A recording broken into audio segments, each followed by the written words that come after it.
காலேஜி சீக்கிரம் எழுந்திரிங்க, சீக்கிரம் சீக்கிரம். என்ன கோரி இவ்வளவு சீக்கிரமா எதுக்கு எழுப்புற? வாங்க வயல்ல போய் விளைச்சல் எப்படி இருக்குன்னு பாத்துட்டு வருவோம். கோரி என்ன இவ்வளவு பொறுப்பா வயலுக்கு கூப்பிடுற? இது உண்மையிலேயே கோரியான்னு ஆச்சரியமா இருக்கு. ரொம்ப ஆச்சரியப்படாதீங்க, சீக்கிரமா வயலுக்கு வாங்க. இப்ப காலுவும் கோரியும் வயலுக்கு கிளம்பி போனாங்க. கோரி இங்கேயே வந்த? இது நம்ம வயல் இல்ல, சோனா குருவியோட வயல். நம்ம வயல் பக்கத்துல இருக்கு. தெரியும், தெரிஞ்சுதான் வந்தேன். நம்ம வயல்ல நெற்பயிர் அங்க ஒண்ணு இங்க ஒண்ணுமா விளைஞ்சிருக்கு. ஆனா சோனா குருவி வயல்ல எப்படி நெருக்கமா அடர்த்தியா அதிகமா விளைஞ்சிருக்கு பாத்தீங்களா? இத பாக்க பாக்க எனக்கு வயிறெல்லாம் எரியுது. கோரி வீட்டுல இருந்து கிளம்புறப்ப நீ எங்க மாறிட்டியோன்னு ஆச்சரியப்பட்டேன். இப்பதான் தெரியுது நீ இன்னும் மாறவே இல்ல. தெரியாம தான் கேக்குறேன். சோனா குருவிக்கும் உனக்கும் அப்படி என்னதான் பகை? ஏன் சோனா குருவிய எதிரியாவே பாக்குற? நானும் தெரியாம தான் கேக்குறேன். ஏன் நீங்க எப்பவும் சோனா குருவிக்கே சப்போர்ட் பண்ணி பேசுறீங்க? உங்களுக்கும் அவளுக்கும் அப்படி என்னதான் ஃப்ரெண்ட்ஷிப்? ஏன் அவன் மேல எப்பவும் அக்கறையா இருக்கீங்க? கோரி இதுக்கு மேல வாங்கிட்ட நான் எதுவும் பேச முடியாது. இப்ப இங்க எதுக்கு வந்த அத மட்டும் சொல்லு. அப்படி கேளுங்க. இந்த வருஷம் சோனா வயலோட நம்ம வயல்ல விளைச்சல் அதிகமா இருக்கணும், அதுதான் என் ஆசை. இன்னும் 2 நாள்ல அறுவடையே பண்ண போறோம். இப்ப எப்படி விளைச்சல் அதிகமாக்க முடியும்?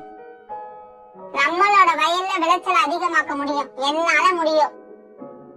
எப்படி கோரி எனக்கும் சொல்ல. சோனா குருவியோட வயல்ல விளைஞ்ச பயிரை எல்லாம் நாசம் பண்ணிட்டா நம்ம வயல்ல விளைஞ்ச பயிர் தான் அதிகமா தெரியும். எப்படி என் ஐடியா? ஐடியா சரிதான், ஆனா எப்படி நாசம் பண்ணுவ? பக்கத்து காட்டுல இருக்கிற மலைப்பகுதியில வசிக்கிற ஆந்தைய எனக்கு நல்லா தெரியும். அது சின்ன வயசா இருக்கிறப்ப அதுக்கு நான் தான் திருட கத்து கொடுத்தேன். இப்ப அது தொழில என்னை விட முன்னேறிடுச்சு. இருந்தாலும் அது என்ன ஒரு குருவா மனசுல வச்சிருக்கு. எனக்காக அது எதையும் செய்யும். அத வச்சு சோனாவோட பயிரெல்லாம் நாசம் பண்ணுவேன். சீக்கிரம் கிளம்புங்க, அத போய் பாத்துட்டு வருவோம். இப்ப கிளம்புனாதான் இருட்டுறதுக்குள்ள நாம திரும்பி வர முடியும். இப்படி சொன்ன கோரி காலுவோட மலைப்பகுதியை நோக்கி பறந்து போச்சு.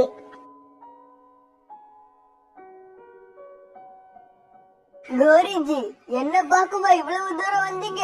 ஒரு வார்த்தை சொல்லிருந்தா நானே அங்க வந்திருப்பேனே. பாத்தீங்களா காலுஜி, உங்க கோரிக்கு கிடைக்கிற மரியாதைய? சின்ன சைத்தான் பெரிய சைத்தானுக்கு மரியாதை கொடுக்குது. இதுல என்ன ஆச்சரியம் இருக்கு? காலுஜி, இன்னொரு தடவை என்ன சைத்தான்னு சொன்னீங்க வாயிலே போடுவேன். கோரிஜி என்ன விஷயமா இவ்வளவு தூரம் வந்தீங்க? ஆந்தையாரே, உனக்கு திருட கத்து கொடுத்ததே நான் தான். ஆனா இப்ப எனக்கு ஒன்னால ஒரு வேலை ஆகணும். சொல்லுங்க கோரிஜி, அத செய்யதான் காத்துக்கிட்டு இருக்கேன். சொல்றேன். எங்க காட்டுல சோனான்னு ஒரு குருவி இருக்கு. என் வயல் விளைச்சலை விட அவ வயல்ல விளைச்சல் அதிகமா இருக்கு. இருக்கலாமா? அப்படி இருக்கவே கூடாது. எப்பவும் எங்கேயும் கோரி தான் ஒரு படி மேல நிக்கணும். அதனால நீ உன் ஆளுங்களை அழைச்சிட்டு வந்து சோனா வயல்ல உள்ள பயிரை எல்லாம் நாசம் பண்ணிடு. இது எனக்கு ஒண்ணும் பெரிய விஷயம் கிடையாது. இருந்தாலும் யாராவது பாத்துட்டு பஞ்சாயத்தை கூட்டிட்டாங்கன்னா பெரிய பிரச்சனை ஆயிடும்.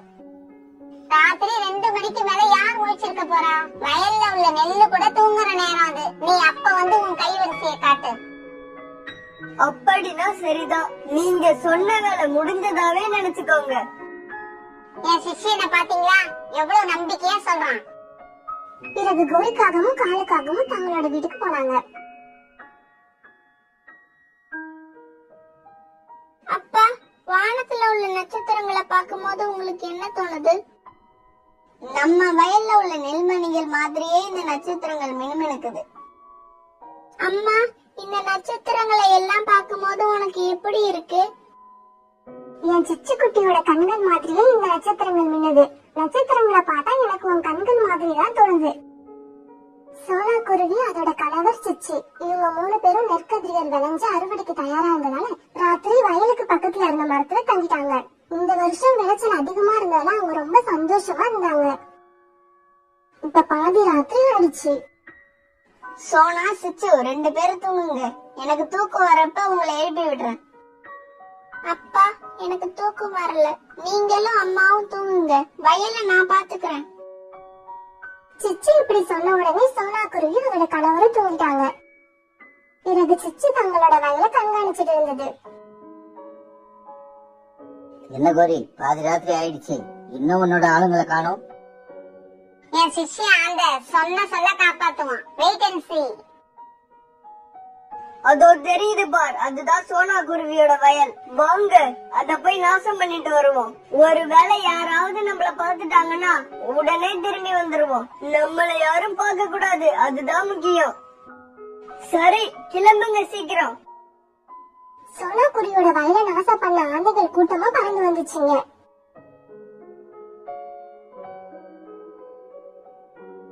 யாரோ நம்ம வயல் பக்கம் பறந்து வராப்புல தெரியுது.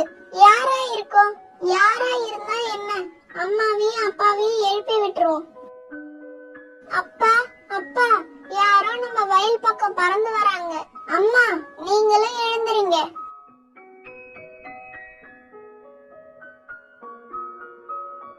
அவங்க பக்கத்துல வர வரைக்கும் அமைதியா இருப்போம். பக்கத்துல வந்ததுக்கு அப்புறம் கல் எடுத்து வீசிக்கிட்டே திருடன் திருடன்னு கத்துவோம். ஆந்தைங்கள் வயல்ல வந்து உட்கார்ந்த உடனே சிச்சுவோட அப்பா கல்ல எடுத்து ஆந்தைங்களை அடிக்க சோனா குருவியும் சிச்சுவும் திருடன் திருடன்னு கத்துனாங்க. என்ன இது, வயல்ல காவலுக்கு ஆள் வேற இருக்கு? கோரிஜி இந்த விஷயத்த சொல்லவே இல்லையே. இதுக்கு மேல இங்க இருக்கிறது ஆபத்து. கல்லால வேற அடிக்கிறாங்க. யாரும் நம்மள பாக்கறதுக்கு முன்னாடி வாங்க திரும்பி ஓடிடலாம்.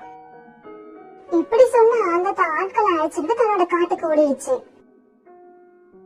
மறுபடியும் திருடர்கள் வருவாங்கன்னு பயத்துல சோனா குடும்பம் ராத்திரி பூரா கண் விழிச்சு காவல் காத்துட்டே இருந்தாங்க.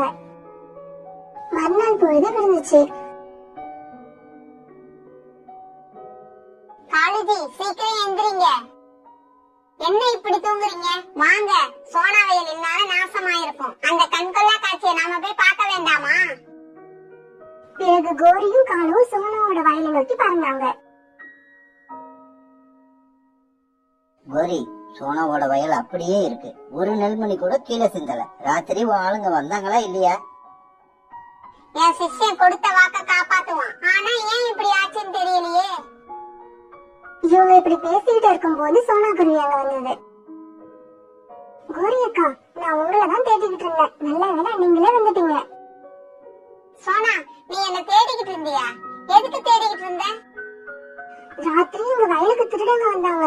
நானும் சிச்சு அப்பாவும் தூங்கிக்கிட்டு இருந்தோம். நல்ல வேலை சிச்சு தான் விழிச்சுக்கிட்டு வந்து திருடர்களை பார்த்துட்டு எங்களை எழுப்பணும். நாங்க பிறகு சத்தம் போட்டு திருடர்களை விரட்டிட்டோம். நான் சொன்னா இல்லையா என் சிஷ்ய கண்டிப்பா வருவான்னு? கோரி அக்கா, என்ன சொன்னீங்க? ஒண்ணும் இல்ல சோனா, இது வேற விஷயம். திருடர்கள் வந்த விஷயத்த சிச்சு அப்பா உங்ககிட்ட சொல்ல சொன்னாரு. நீங்களும் ஜாக்கிரதையா இருங்க. நாங்க நாளை காலையில அறுவடை பண்ண போறோம். இப்படி சொல்லிட்டு சோனா பறந்து போச்சு. என் சிச்சிய சொன்னபடியே வயல நாசமாக்க வந்திருக்கான். ஆனா இந்த பொடிய சிச்சி வல நம்ம பிளான் ஃபெயிலியர் ஆயிடுச்சு. காலேஜி, நாளைக்கு அறுவடை பண்ண போறோம்னு சோனா வேற சொல்றா. நாம எது செஞ்சாலும் இன்னைக்கு ராத்திரியே செஞ்சு சோனாவோட பயிர்களை நாசமாக்கணும். மை டியர் காலேஜி, இப்ப உங்களை விட்டா எனக்கு வேற வழியே இல்ல. நீங்க தான் எனக்கு நல்ல ஐடியா கொடுக்கணும். கோரி, என்னை விட்டா வேற வழியே இல்லைன்னு வேற சொல்லிட்ட. அதுக்காகவாவது நான் ஏதாவது செஞ்சே ஆகணும். அப்படி சொல்லுங்க காலேஜி, அப்படி சொல்லுங்க. என்ன செஞ்சு உங்க மனைவியை சந்தோஷப்படுத்த போறீங்க? இன்னைக்கு ராத்திரி எப்படியாவது மறைஞ்சு வந்து சோனா குருவியோட வயலுக்கு தீ வைக்க போறேன். இதுதான் என்னோட பிளான். அற்புதம் காலேஜி, இப்படி செஞ்சுட்டா நாளைக்கு சோனா பயிர்களை அறுவடை பண்ண மாட்டா. சாம்பல தான் தட்டுல அள்ளிக்கிட்டு போவா. அந்த காட்சியை நினைக்கவே எவ்வளவு சந்தோஷமா இருக்கு தெரியுமா? அம்மா, நம்ம வயல்ல அறுவடை என்னைக்கு நடக்கும்? சிச்சு, உன்னோட அப்பா நாளைக்கு அறுவடை பண்ணணும்னு சொல்லிருக்காங்க. அம்மா, அறுவடைக்கு வேற யாரையும் கூப்பிட தேவையில்லை. நம்ம 3 பேருமே அறுவடை பண்ணலாமா? சிச்சி, என் உயிரே, இந்த வயசுல உன்ன மாதிரி யாருமே பொறுப்பா இருக்க மாட்டாங்க. சரி சரி, நீ தூங்கு. இன்னைக்கு ராத்திரி வயலுக்கு போய் கண் விழிச்சு காவல் இருக்கணும். சோனாவோட குடும்பம் அன்னைக்கு ராத்திரி வயலுக்கு வந்தாங்க. அப்பா, நீங்க தூங்குங்க. நானும் அம்மாவும் பகல்ல தூங்கிட்டோம். அதனால நாங்க வயலை பாத்துக்கிறோம். பிறகு சிச்சுவோட அப்பா தூங்கிட்டாரு.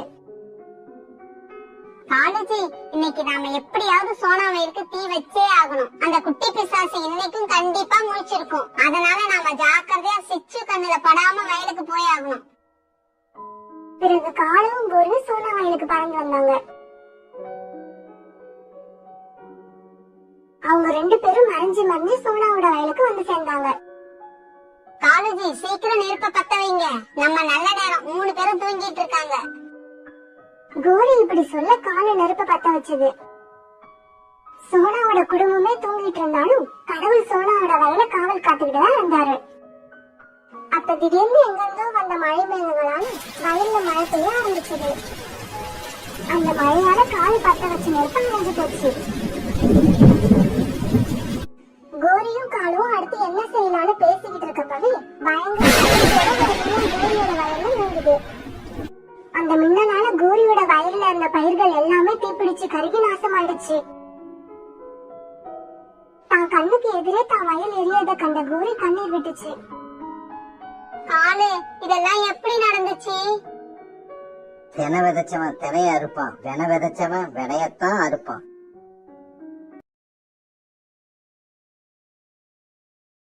காலு, என்ன வந்ததுல இருந்து எதுவுமே பேசாம மௌனமா உட்காந்துருக்க? என்ன விஷயம் சொல்லு. மாமா, இந்த தடவை வயல்ல நெல்லு பயிர் பண்ணியிருந்தோம். அதுல எங்களுக்கு ரொம்பவும் லாஸ் ஆயிடுச்சு. அதனால அடுத்து என்ன பண்றதுன்னே புரியல. விவசாயம் பண்ணவே ரொம்பவும் பயமா இருக்கு. காலு, விவசாயம்னு வந்துட்டாலே நஷ்டம் எல்லாம் சர்வசாதாரணம். வேணும்னா ஒண்ணு செய், இப்ப உள்ள கிளைமேட்டுக்கு ஏத்த மாதிரி சோளம் விவசாயம் பண்ணு. உனக்கு போன தடவை உண்டான லாஸையும் சேர்த்து இந்த தடவை சம்பாரிச்சிடலாம். மாமா, உண்மையாவா சொல்றீங்க? அந்த அளவுக்கு சோள பயிர்கள லாபம் வருமா? இங்க பாரு காலு, சோளத்தை விவசாயம் பண்ணுனா பயிரும் நல்லா விளையும். மார்க்கெட்ல இப்ப சோளத்துக்கு நல்ல கிராக்கி இருக்கு. அதனால நிறைய பணமும் கிடைக்கும்.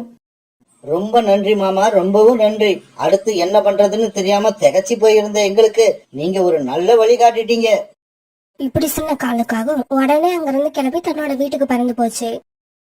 காலுஜி, மாமாவை பாத்தீங்களா? ஏதாவது ஐடியா சொன்னாரா? கோரி, இந்த தடவை நாம சோளம் பயிர் பண்ண போறோம். மார்க்கெட்ல சோளம் நல்ல விலைக்கு போய்கிட்டு இருக்கான். சோளத்தை பயிர் பண்ணுனா நாமளும் நிறைய லாபம் சம்பாதிக்கலாம். காலுஜி, நீங்க வயல்ல எந்த பயிர் பண்ணனாலும் சரி, அதுக்கு தண்ணி ஊத்தணும், களை எடுக்கணும், அப்புறம் ஏகப்பட்ட வேலைகள் பார்க்கணும். அதெல்லாம் என்னால முடியாது. உங்களால தனியா வேலை செய்ய முடிஞ்சா எந்த பயிரை வேணாலும் விவசாயம் பண்ணுங்க. கோரி, நீயே இப்படி பேசினா எப்படி? நம்ம வயல்ல நீயே வேலை செய்ய மாட்டேன்னு சொன்னா வேற யார் வந்து வேலை செய்வா? காலுஜி, எனக்கு ஒரு ஐடியா தோணுது. சோனா குருவி இப்ப மத்தவங்க வயல்ல கூலிக்கு தான் வேலை செய்யுது. பேசாம அதை நம்ம கூட பார்ட்னரா சேர்த்துப்போம். வர்ற லாபத்துல ஆளுக்கு பாதின்னு சொல்லுவோம். அது கண்டிப்பா ஒத்துக்கிட்டு நம்ம வயல்ல வேலை செய்ய வரும். கோரி, விளைச்சல்ல பாதிய சோனா கிட்ட கொடுத்துட்டா மீதிய வச்சுக்கிட்டு நாம என்ன பண்றது? காலுஜி, நாம நம்ம வயல்ல வேலை பார்க்க போறதும் இல்ல, வயல்ல வேலை பார்க்க போற சோனாவுக்கு பாதி பங்கு கொடுக்க போறதும் இல்ல. அதாவது வயல்ல நாம வேலை பார்க்கற நேரம் வந்தா ஏதாவது சாக்கு போக்கு சொல்லி எஸ்கேப் ஆயிடுவோம். அப்படி நாம போயிட்டா சோனா குருவியே எல்லா வேலையும் செஞ்சிடும். அறுவடை நேரம் வர்றப்ப புத்திசாலித்தனமா ஏதாவது செஞ்சு சோனா குருவியை ஏமாத்திட்டு முழு விளைச்சலையும் நாமளே எடுத்துப்போம். இப்படி பேசிக்கிட்ட காலுக்காகவும் கோரிக்காகவும் பிறகு சோனா குருவி வீட்டை நோக்கி பறந்து போனாங்க. சோனா, வயல்ல இப்படி எல்லாரும் சேர்ந்து வேலை செஞ்சா நல்ல விளைச்சல் வரும். பிறகு அந்த விளைச்சலையும் நாம ஆளுக்கு பாதியா ஷேர் பண்ணிப்போம். காலண்ணா, வயல்ல எல்லா வேலையும் நானும் என் பொண்ணு பியூட்டியுமே செய்ய முடியாது. நீங்களும் சேர்ந்து வேலை செய்யற மாதிரி இருக்கும். சோனா, அததான் நாங்க ஏற்கனவே சொல்லிட்டோமே. நாம 4 பேரும் வயல்ல ஒன்னா வேலை செய்வோம். பிறகு கிடைக்கிற லாபத்தை ஆளுக்கு பாதியா எடுத்துப்போம். பிறகு மறுநாள் வயல்ல எல்லாரும் வேலை செய்ய ஆரம்பிச்சாங்க. காலண்ணா, எங்க கோரியக்காவை காணோம்? சோனா, கோரி அக்காவுக்கு வீட்டுல கொஞ்சம் வேலை இருக்கு. அதை முடிச்சிட்டு இதோ இப்ப வந்துருவா. வா, நாம வேலை செய்ய ஆரம்பிப்போம். சோனா, இன்னைக்கு சாயங்காலத்துக்குள்ள இந்த சோள விதைகளை நாம வயல் பூரா விதைச்சாகணும். காலுக்காக இப்படி சொல்லிட்டு இருக்கும் போதே கோரிக்காக அங்க அவசரமா பறந்து வந்தது. காலுஜி, எங்க அம்மாவுக்கு உடம்பு சரியில்லையா? பக்கத்து காட்டுல இருந்து இப்பதான் செய்தி வந்தது. இன்னைக்கு நமக்கு வயல்ல வேற வேலை இருக்கு. என்ன பண்றதுன்னே தெரியல. கோரி, இன்னைக்குதான் நாம வயல்ல விதை விதைக்க ஆரம்பிக்க போறோம். இன்னைக்கே நாம வயல்ல வேலை செய்யாம உங்க அம்மாவை பார்க்க போனா சோனா குருவி நம்மளை பத்தி தப்பா நினைக்கும். அதனால இன்னைக்கு சாயங்காலம் வரைக்கும் வயல்ல வேலை செஞ்சுட்டு அதுக்கப்புறம் உங்க அம்மாவை பார்க்க போவோம். இவங்க இப்படி பேசிக்கிறத கேட்ட சோனா குருவி காகங்கள் மேல ரொம்பவும் இறக்கப்பட்டது.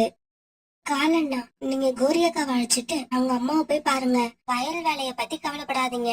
நானும் பியூட்டியும் சேர்ந்து இன்னைக்கு சாயங்காலத்துக்குள்ள விதை விதைச்சு முடிச்சிடுறோம். சோனா, உனக்கு ரொம்பவும் நன்றி சோனா. இக்கட்டான சமயத்துல எங்களுக்கு நீ உதவி பண்ற, இத நாங்க மறக்கவே மாட்டோம். என்னங்க, சோனா சொன்னது காதுல விழல? சீக்கிரம் வாங்க, எங்க அம்மாவுக்கு என்னாச்சுன்னு தெரியல, உடனே போய் பார்க்கணும் போல இருக்கு. கோரிக்காக இப்படி சொல்லி காலுக்காக தாளிச்சுக்கிட்டு பறந்து போச்சு. கொஞ்ச தூரம் இப்படி போன இவங்க ஒரு அருவிக்கரையில உட்காந்து இப்படி பேச ஆரம்பிச்சாங்க. கோரி, உன்னோட நடிப்பு ரொம்பவும் சூப்பரா இருந்தது. உண்மையிலேயே உங்க அம்மாவுக்கு உடம்பு சரியில்லையோன்னு நானே நினைச்சிட்டேன்னா பாத்துக்க. இந்த மாதிரி கொஞ்ச நேரம் அருவிக்கரையில உட்காந்து ஜாலியா பேசிக்கிட்டு இருந்த காலுக்காகவும் கோரிக்காகவும் பிறகு அங்க அப்படியே படுத்து தூங்க ஆரம்பிச்சாங்க. அம்மா, வாங்க நம்ம விதை விதைக்க ஆரம்பிப்போம். இப்பவே ஆரம்பிச்சாதான் சாயங்காலத்துக்குள்ள பூரா விதைகளையும் விதைச்சு முடிக்க முடியும். இப்படி பேசிக்கிட்ட சோனா குருவியும் பியூட்டியும் பிறகு வயல்ல விதைகளை விதைக்க ஆரம்பிச்சாங்க. நாள் முழுக்க ரொம்பவும் கவனமா வேலை செஞ்சாங்க. அன்னைக்கு சாயங்காலம் ஆச்சு. சோனா குருவியும் பியூட்டியும் சேர்ந்து அந்த வயல் முழுக்க விதைகளை சரியான முறையில விதைச்சு முடிச்சாங்க. பிறகு சோனா குருவி தான் பொண்ணு பியூட்டி அழைச்சுக்கிட்டு தன்னோட வீட்டுக்கு பறந்து போச்சு. இப்படியே சில நாட்கள் நகர்ந்துச்சு. இப்ப சோனா வயல்ல சோள பயிர் விளைஞ்சு மேல வந்திருந்தது. ஆனா அந்த சோள பயிர்கள் கூடவே தேவையில்லாத செடிகளும் முளைஞ்சு வந்திருந்தது. ஒரு நாள் காலையில சோனா குருவி, பியூட்டி, காலுக்காகவும் கோரிக்காகவும் இவங்க 4 பேருமே வயலுக்கு வேலை செய்யறதுக்காக வந்திருந்தாங்க. காலண்ணா, நானும் பியூட்டியும் வயல்ல முளைஞ்சிருக்க களைகளை பிடுங்கி தூர போடுறோம். நீங்களும் கோரியாக்காவும் போய் இந்த பயிர்களுக்கு ஊத்த தண்ணீர் எடுத்துட்டு வாங்க. சோனா குருவி இப்படி சொல்ல காலுக்காகவும் கோரிக்காகவும் தண்ணீர் எடுக்க அருவிக்கரைக்கு பறந்து போனாங்க. அம்மா, தேவையில்லாத செடிகளை எதுக்காக நாம பிடுங்கி வெளியில எறியணும்? பியூட்டி, தேவையில்லாத செடிகளை நம்ம வயல்லே விட்டு வச்சிருந்தா சோள பயிர்களுக்கு போக வேண்டிய சத்து எல்லாம் அந்த செடிகள் உறிஞ்சு வளர ஆரம்பிக்கும். இப்படி நடந்தா சோள பயிர்களுக்கு சரியான வளர்ச்சி கிடைக்காது. பிறகு சோனா குருவியும் பியூட்டியும் சேர்ந்து வயல்ல தேவையில்லாம முளைஞ்சிருக்க களைகளை பிடுங்கி தூர எறிய ஆரம்பிச்சாங்க. கோரி, எனக்கு என்னவோ இன்னைக்கு தூக்கம் அதிகமா வருது. அதனால நான் இங்க படுத்து தூங்குறேன். நீ தண்ணீர் எடுத்துக்கிட்டு நம்ம வயலுக்கு சீக்கிரமா போ. இங்க பாருங்க காலு, அந்த வயல் என்னோடது மட்டும் இல்ல, உங்களுக்கும் அதுல பங்கு இருக்கு. நீங்க வேலை செய்ய வரலன்னா நானும் அங்க போக மாட்டேன். தூக்கம் உங்களுக்கு மட்டும்தான் வருமா? எனக்கும் வரும். நீங்க இங்கே தூங்குங்க, நான் வீட்டுல போய் தூங்குறேன். இப்படி சொன்ன கோரிக்காக பிறகு பறந்து தன்னுடைய வீட்டுக்கு போயிடுச்சு. காலுக்காக அந்த நதிக்கரையில படுத்து தூங்க ஆரம்பிச்சிருச்சு. இப்ப சோனா குருவியும் பியூட்டியும் தங்களுடைய வேலையை பூரா செஞ்சு முடிச்சிட்டாங்க. இருந்தாலும் வயலுக்கு நீர் எடுக்க போன காலுக்காகவும் கோரிக்காகவும் அது வரைக்கும் திரும்பி வரல. அதனால சோனா குருவி அவங்கள தேடி நதிக்கரைக்கு பறந்து போச்சு. என்ன இது, காலண்ணா இப்படி படுத்து தூங்கிட்டு இருக்காங்க, பாவம் உடல்நிலை சரியில்லை போல இருக்கு. சரி, நாமளே தண்ணி எடுத்துக்கிட்டு போய் பயிர்களுக்கு ஊத்துவோம். இப்படி நினைச்ச சோனா குருவி பிறகு தண்ணி எடுத்துக்கிட்டு போய் வயல்ல உள்ள செடிகளுக்கு ஊத்த ஆரம்பிச்சது. சோனா குருவியும் பியூட்டியும் ராப்பகல் பாராம வயல்ல இப்படியே வேலை செஞ்சுக்கிட்டு இருந்தாங்க. இப்படியே சில நாட்கள் நகர்ந்துச்சு. இப்ப காலுக்காகத்தோட சோள பயிர்கள் ரொம்பவும் நல்ல முறையில விளைஞ்சு வந்திருந்தது. தங்களுடைய உழைப்பு எல்லாம் வீண் போகாம சோள கதிர்கள் விளைஞ்சு வந்திருக்கிறத பார்த்துட்டு சோனா குருவியும் பியூட்டியும் ரொம்பவும் சந்தோஷப்பட்டாங்க. அம்மா, வயல்ல நம்ம செய்ய வேண்டிய வேலை இன்னும் ஏதாவது பாக்கி இருக்கா?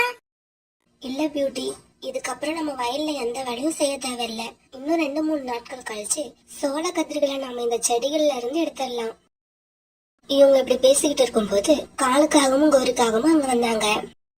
சோனா, நம்மளோட வயல் இப்ப அறுவடைக்கு தயாராயிடுச்சுன்னு நினைக்கிறேன், அப்படிதானே? ஆமா கோரியக்கா, இன்னும் 2-3 நாட்கள்ல நாம அறுவடை பண்ணிடலாம். காலேஜி, இந்த தடவை நம்மளோட பங்கை வித்து எனக்கு தங்கத்துல வளையல் எடுத்து கொடுக்கணும். இப்படி கொஞ்ச நேரம் காகங்களும் சோனா குருவியும் பேசினதுக்கு அப்புறம் சோனா குருவி தான் பொண்ணு பியூட்டி அழைச்சுக்கிட்டு அங்க இருந்து கிளம்பி தன்னோட வீட்டுக்கு பறந்து போச்சு. என்ன கோரி, தோளமும் நல்லா விளைஞ்சி அறுவடைக்கு தயாராயிடுச்சு. இப்ப என்ன யோசனை பண்ணி இருக்க? சோனா குருவிக்கு பாதி பங்கு கொடுக்க போறோமா இல்லையா? காலேஜி, சோனா குருவிக்கு பாதி பங்கு அப்படிங்கிற பேச்சுக்கே இடம் இல்ல. நாம என்ன செஞ்சா முழு பங்கு நமக்கு வரும்னு நான் யோசிச்சு வச்சுட்டேன். அப்படியா? அது என்ன ஐடியா கோரி, எனக்கும் சொல்லு. உங்களுக்கு அந்த ஐடியாவை இப்ப தனியா சொல்ல முடியாது. நாளைக்கு காலையில சோனா குருவி வீட்டுக்கு போய் சொல்லுவ, அப்ப நீங்களும் கேட்டுக்குங்க. மறுநாள் பொழுது விடிஞ்சிச்சு. கோரிக்காக காலுக்காக தழைச்சுக்கிட்டு சோனா குருவி வீட்டுக்கு பறந்து போச்சு. சோனா, இன்னைக்கு காலையில பக்கத்து காட்டுல இருக்க என்னோட தோழி என் வீட்டுக்கு வந்திருந்தா. பக்கத்து காட்டுல ஒரு வயசான குருவிக்கு உடல்நிலை ரொம்ப மோசமா இருக்கான். அப்புறம் அந்த குருவியோட பொண்ணு நம்ம காட்டுல வசிக்கிறதா என்கிட்ட சொல்லிட்டு போயிட்டா. ஆனா அந்த குருவியோட பேரு என்னன்னு தான் என்கிட்ட சொல்லல. கோரி அக்கா, அப்படின்னா அது என்னோட அம்மாவா தான் இருக்கும். ஏன்னா அவங்க ஏற்கனவே கொஞ்சம் உடல்நிலை சரியில்லாம தான் இருந்தாங்க. இங்க இப்ப அறுவடை வேலை செஞ்சே ஆகணும். எனக்கு என்ன பண்றதுன்னு புரியல. சோனா, அறுவடை பண்றத பத்தி நீ கவலைப்படாத. 2 நாளோ 3 நாளோ நீ திரும்பி வர வரைக்கும் நானும் காலேஜியும் உனக்காக வெயிட் பண்றோம். நீ வந்ததுக்கு அப்புறம் அறுவடை பண்ணிக்கலாம். அப்பதான் ஆளுக்கு பாதியா சரியா பிரிச்சு எடுத்துக்க முடியும். கோரிக்காக இப்படி சொன்னதை கேட்டு சோனா குருவி தன்னுடைய பொண்ணு பியூட்டியை அழைச்சுக்கிட்டு பக்கத்து காட்டுல இருக்கிற தன்னோட அம்மாவை பார்க்க பறந்து போச்சு. காலேஜி, இப்ப சோனா குருவி பக்கத்து காட்டுக்கு பறந்து போயிடுச்சு. நாம இப்ப அறுவடைய ஆரம்பிக்கலாம். கோரி, நாம பகல்ல அறுவடை பண்ணனா நாம தான் அறுவடை பண்றோங்கிற விஷயம் எல்லாருக்கும் தெரிஞ்சிடும். அதனால ராத்திரியில அறுவடை பண்ணுவோம். அறுவடை பண்ற நேரத்துக்கு ஆந்தைய வர சொல்லி சோளக்கதிர்களை அந்த ஆந்தைகிட்ட வித்து ராத்திரியே பணமாக்கிடுவோம். இப்படி பேசிக்கிட்ட காலுக்காகவும் கோரிக்காகவும் பிறகு அங்கிருந்து பறந்து போனாங்க. பிறகு ராத்திரி ஆச்சு. அன்னைக்கு ராத்திரி கோரிக்காகவும் காலுக்காகவும் தங்களுடைய வயலுக்கு வந்தாங்க. அவசர அவசரமா தங்களோட வயல்ல இருந்த பூரா சோள கதிர்களையும் உடைச்சு எடுத்தாங்க. இப்படி உடைச்சு எடுத்த சோள கதிர்களை பிறகு 2 சாக்கு மூட்டைகளை வச்சு கட்டினாங்க. காலேஜி, இந்த சோள கதிர்களை வாங்க ஆந்த வரும்னு சொன்னீங்க. ஆனா அப்படி யாரும் இன்னும் வரல. கோரிக்காக அப்படி சொல்லிட்டு இருக்கும் போது ஒரு ஆந்தை அங்க பறந்து வந்தது. காலே, ஒரு முக்கியமான விஷயம். இப்ப இந்த சோள கதிர்களை வாங்க என்கிட்ட பணம் இல்ல. இப்ப என்கிட்ட இந்த சோள கதிர்களை கொடுத்தீங்கன்னா மார்க்கெட்ல நாளைக்கு காலையில கொண்டு போய் வித்துட்டு மதியம் 1 மணிக்குள்ள பணத்தை எடுத்துக்கிட்டு வந்து உங்க வீட்டுல கொடுத்துட்றேன். அந்த ஆந்தை இப்படி சொன்னதை கேட்ட காலுக்காக யோசிக்க ஆரம்பிச்சது. காலேஜி, என்ன யோசிக்கிறீங்க? ஏற்கனவே லேட் ஆயிடுச்சு. இந்த சோள கதிர்களை ஆந்தை கிட்ட கொடுத்து விடுங்க. இங்க பாருப்பா, நாளைக்கு மத்தியானம் 1 மணிக்குள்ள பணம் எங்க கைக்கு வந்துடணும். கோரி அக்கா, நீங்க கவலைப்படாதீங்க. மதியம் 1 மணிக்குள்ள பணம் உங்க வீட வந்து சேரும். இப்படி சொல்ல ஆந்தை பிறகு அந்த மூட்டைகளை தூக்கிட்டு பறந்து போச்சு. ஆந்த தம்பி, இந்த சோள கதிர்கள் ரொம்பவும் நல்ல முறையில விளைஞ்சிருக்கு. அதனால எப்பவும் கொடுக்கறத விட இந்த தடவை உனக்கு பணமும் அதிகமா கொடுப்பேன். இவ்வளவு அருமையான சோள கதிர்கள் உனக்கு எங்க இருந்து கிடைச்சது? நம்ம காட்டுல இருக்கிற காலுக்காகத்தோட வயல்ல இருந்துதான் நேத்து ராத்திரி இந்த சோள கதிர்களை வாங்கிட்டு வந்தேன். அப்படின்னா இதுல சோனா குருவிக்கும் பங்கு இருக்கணுமே. எதனால காகங்கள் தங்களோட வயல்ல ராத்திரியில அறுவடை பண்றாங்க? இது என்னவோ எனக்கு சரியா படல. புறாண்ணா, அத பத்தி எனக்கு எதுவும் தெரியாது. நீங்க இந்த சோளத்துக்கு எவ்வளவு பணம் கொடுப்பீங்களோ அத கொடுங்க. அதுல என்னோட கமிஷனை எடுத்துக்கிட்டு மீதி பணத்தை கொண்டு போய் மதியம் 1 மணிக்குள்ள அந்த காகங்கள் கிட்ட கொடுத்தாகணும். அப்படியா? அப்ப நான் ஒண்ணு பண்ணுவோம். என்கிட்ட இப்ப பணம் கொஞ்சம் குறைச்சலா இருக்கு. அதனால மதியம் சரியா 1 மணிக்கு இந்த பணத்தை எடுத்துக்கிட்டு நானே காலுக்காகத்தோட வயலுக்கு வந்துடுறேன். நீனும் அங்க வந்துரு. பிறகு அன்னைக்கு காலையில பக்கத்து காட்டுல இருந்து சோனா குருவி தன்னோட காட்டுக்கு திரும்பி வந்தது. காலுக்காகத்தோட வயல போய் பார்த்து ரொம்பவும் அதிர்ச்சி ஆயிடுச்சு. ஏன்னா அந்த வயல்ல ஒரு சோள கதிர் கூட மீதி இல்ல. எல்லாத்தையும் யாரோ பறிச்சுட்டு போயிருந்தாங்க.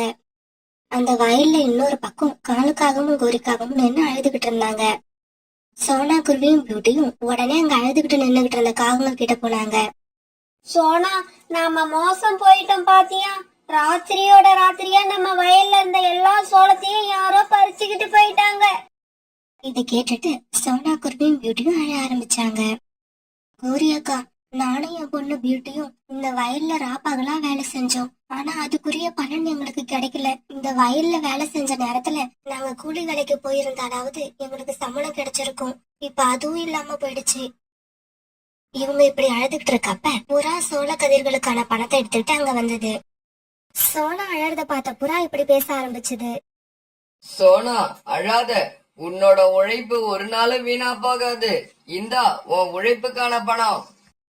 காகங்களே, இது உங்களுக்கான பணம். ஆந்த தம்பி, இந்தா உனக்கு சேர வேண்டிய கமிஷன் பணம். பிறகு நடந்த எல்லாத்தையும் சோனா குருவி கிட்ட புறா தெளிவா எடுத்து சொல்லுச்சு. அதை கேட்ட காலுக்காகவும் குறிக்காகவும் அவமானத்துல தலைய குனிஞ்சுக்கிட்டு நின்னாங்க. காலன்னா குறியக்கா, நீங்க 2 பேரும் இந்த வயல்ல விதை விதைக்க ஆரம்பிச்சதுல இருந்து ஒரு வேலை கூட செய்யவே இல்ல. அதை நான் பொறுத்துக்கிட்டேன். ஆனா எனக்கு தெரியாம அறுவடை பண்ணி சோளத்தை திருடணும்னு நீங்க நினைச்சதை என்னால பொறுத்துக்க முடியாது. இதுக்கப்புறம் நீங்க என்னோட முகத்துல முழிக்கவே முழிக்காதீங்க. போங்க இங்க இருந்து. சோனா இப்படி சொன்ன உடனே காலுக்காகவும் கோரிக்காகவும் தாங்கள் செஞ்ச தவறு நினைச்சு அழுதுகிட்டே அங்கிருந்து பறந்து போனாங்க.